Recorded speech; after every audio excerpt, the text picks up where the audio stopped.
Already got my pieces laid out here for my face frame and then my side frame. This is going to be the face frame because I really like the way the rays on these two pieces, and you see these marks here.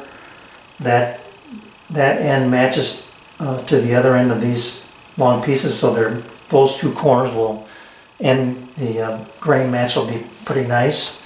Then the other two will just have to come together the way they, whatever ends up being. But you know, like the top left and top right corners will be the same. Now originally I thought about doing a 3/8 rabbet square, but when I took my 1/4 inch setup brass piece here, that doesn't give me a lot to work with right here. The glass, you have to imagine, is running this way, so there's really not much to hold that place. So I'm going to go a little bit deeper. I'm going to go a 1/2 inch deep in this direction, and then the 3/8 will remain the same. Okay, I got my blade adjusted up to 1/2 inch, so I'll run these through the flat side first. Then all I need to do is turn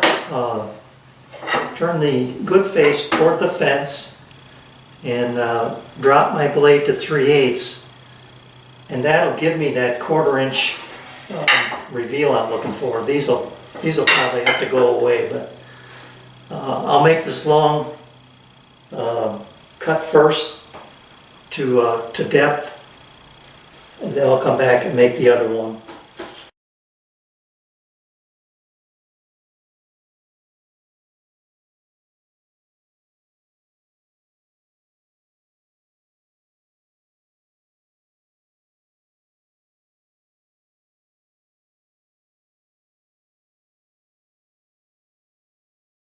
Right, so you can see that cut.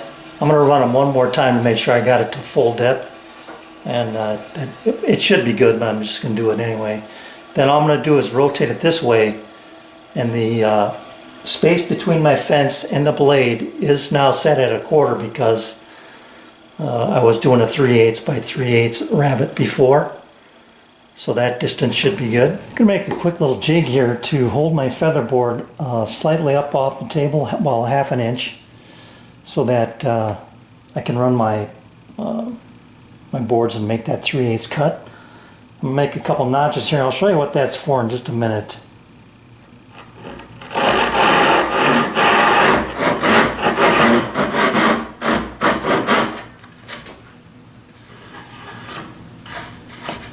Okay, I'm just going to knock these out with my chisel, and then we'll go over to the table saw. I'll show you what I mean here. All right, now you can see what the notches are for. It's just to keep this thing from sliding this direction. So it's a little bit loose, but once it catches one or the other, then it'll be fine. The other thing that it does here now is it keeps my board, my workpiece tight to the fence.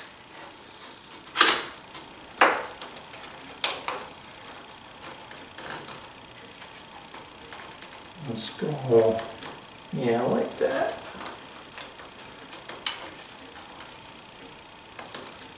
Okay, so now I know I'm going to be tight to the fence, and I can push it through without any problem. Then the other thing it allows, you can see here, hopefully, the featherboard is now above this cut line, or just slightly above it, so that this will not bind in the featherboard itself, and it won't kick back.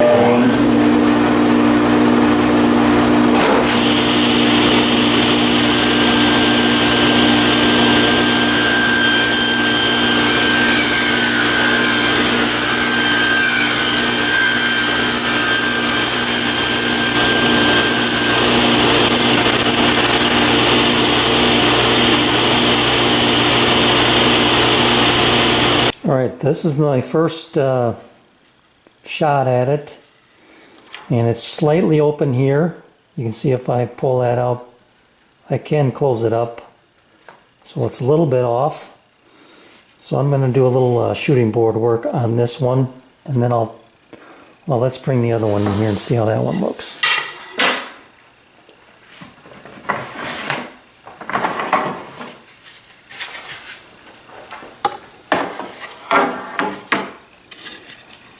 should be about the same, I'm guessing.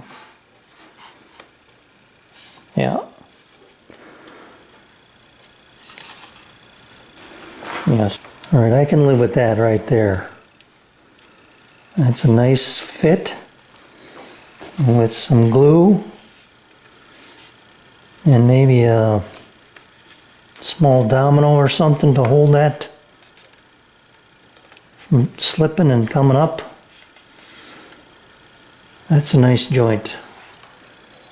So I'll massage the other one. This one, now that I've got my technique down, the next one will go pretty quick. All right, I just got done dry fitting my my pieces for the door frame, the face. I should say the door frame face. I've got my other pieces cut to a rough length for the back. That's going to connect like that. But on this piece, on this frame piece, I want to make a recessed hand pull like I've done before on my electrical panel door. So I'm not quite sure if I want to do both pieces or not. I've got them both set up to do it, but I'm going to do the face frame first and see how it fits against the back to see if there's enough room for your fingers in there. But here's how I set it up. So I've got my stop blocks, they're just hand screw clamps, and I'm using the fence because these pieces are long enough. So I'll be able to start here, drop it in, run it up to my stop, pull it away, and just keep repeating that until I get the fit and the depth I want here. I just used a 3-2-1 block as my spacer. So it's 3 inches plus the width of half the width of the bit, which is about a ½ an inch. So that gives me about a 4-inch pull. All right, now you can see the look I was going for here. So that'll give you a nice place to put your fingers to pull that door open. And I'll sand this, get rid of the burn marks and kind of get it nice and flushed up. It's just a fraction off, but I'll take care of that.